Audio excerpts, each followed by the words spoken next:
কথা অনুসারে প্রজাপতি দক্ষের 27 জন কন্যার বিবাহ হয়েছিল চন্দ্রদেবের সঙ্গে। তবে 27 জন স্ত্রীর মধ্যে রোহিণীকেই সবচেয়ে বেশি ভালোবাসতেন চন্দ্রদেব, ফলে তার বাকি স্ত্রীরা খুব অসন্তুষ্ট হন।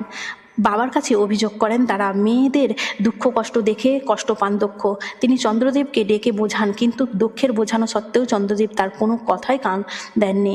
তখন প্রজাপতি দক্ষ রেগে গিয়ে চন্দ্রদেবকে অভিশাপ দেন যে ধীরে ধীরে চন্দ্রদেবের ঔজ্জ্বল্য ম্লান হয়ে যাবে। এই কথা শুনে রীতিমতো ভয় পান চন্দ্রদেব। নিজের ঔজ্জ্বল্য বাঁচাতে মহাদেবের কাছে ছুটে যান। সব শুনে দেবাদিদেব বলেন অভিশাপ তো খণ্ডানো যাবে না, তবে অন্য কোনো উপায় তিনি বাড়বেন।